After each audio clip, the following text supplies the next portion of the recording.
Hello, my name is Andrea Lunetta, and I am an American artist from California. Thank you to Art by Artists for inviting me to be interviewed. Today is June 18th, 2024. So, a little bit about me. I would call myself a folk artist. I have always seen life as an opportunity to create and decorate. And I feel that desire because the way things are manufactured now is very plain. I prefer to make things myself so that I can make them beautiful and ornate. My entire motivation as an artist is in pursuit of beauty. I think the earth is so naturally beautiful, and I take a lot of inspiration from nature. And my desire for beauty is what led me to the subject matter that has gotten me a little bit of attention, which is cars. In the United States, it is impossible to live without a car, but yet when I look around, I wonder why all the cars I see are so ugly. Most of the cars on the streets are gray, white, or black. Sometimes you see a little bit of burgundy, or a little bit of champagne, or a little bit of navy blue. But I think it's a shame because we spend a lot of time in our cars as Americans, and they used to be colorful, elegant, fun,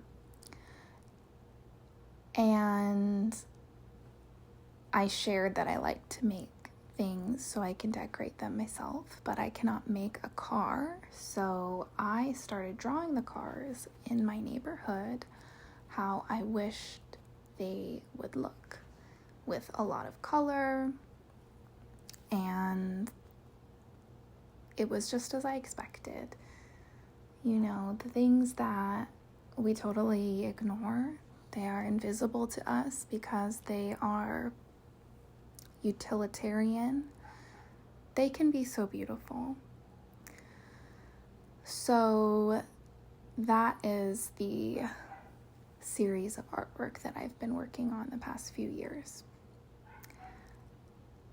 My biggest influences are the old Disney illustrators. One of them I really like is called Eyvind Earle, and he worked on Sleeping Beauty. I really like Nudie Cohen, who was a designer for the Rhinestone Cowboys and made all of their outfits and would bedazzle them and hand embroider them to be gorgeous and ornate.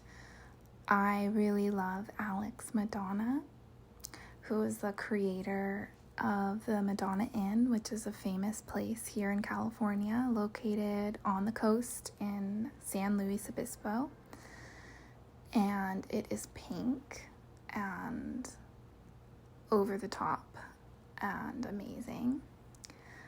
I really adore any artist who decorates things and spaces and everything around in a 360 view of your eyes and senses to just take in and be in. I really like Florine Stettheimer as another artist. Claude Monet, Jean Miro. I like that. His artwork looks like stickers. Everything is like very evenly spaced out. I love that.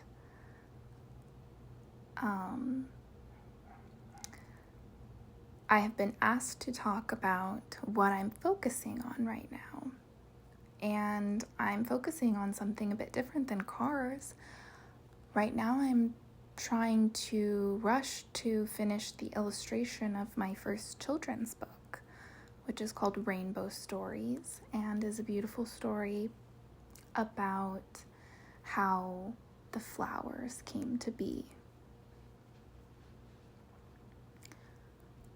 Now, I've also been asked to talk about the challenges that I face as an artist. And I would say the biggest challenge that I face is how to reconnect to my inner world through a life of constant distractions. It's my inner world, like a childlike world, that houses the desire to create so furiously. And it can get suppressed when I'm too focused on my adult world.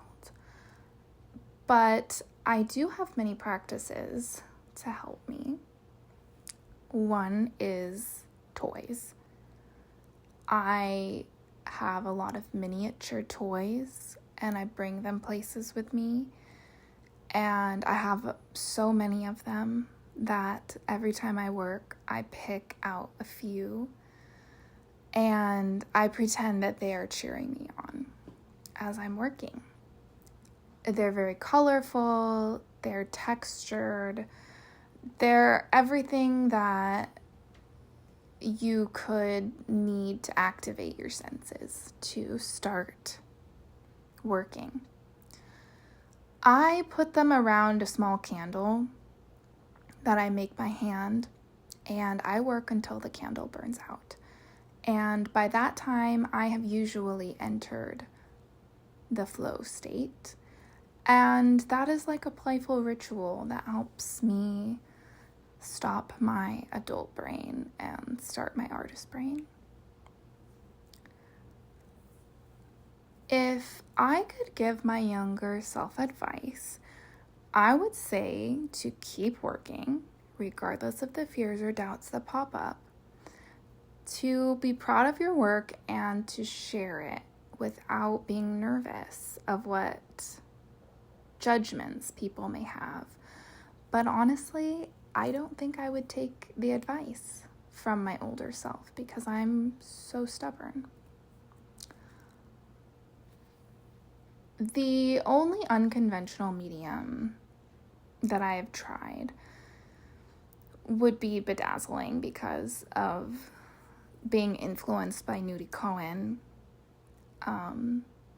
He not only made the bedazzled suits, he would make like cars. He would decorate cars to match the theme. And he would decorate houses and make the pool match the theme. The theme was cowboys, so they would make the pool like in the shape of the guitar because it was the Rhinestone Cowboys. They were country music stars. All right, question about if I like to listen to music while I work. I do my best work when it's completely silent, but it does take a lot of time for me to focus enough to work in silence and not get constantly distracted. But I do work best when it's silent. The best reaction someone has had to my artwork has been that they stared at it for a long time. I like when people look at my artwork and they examine it because that is what I intend for my artwork to do. I intentionally make it full of tiny details. I call it a dreamscape, and I like it when I see eyes residing in it for a long moment. I hope that people take away from my artwork that they should go out into the world and decorate everything in their life and make everything beautiful, personalized, and just overdo it like a peacock. Thank you so much for listening to my interview. My Instagram is called Sidewalk Soulmates. My artwork can be seen at the Brea Gallery in Orange County, Los Angeles area for a few more days this June. And my children's book should be finished by July. Thank you. Bye.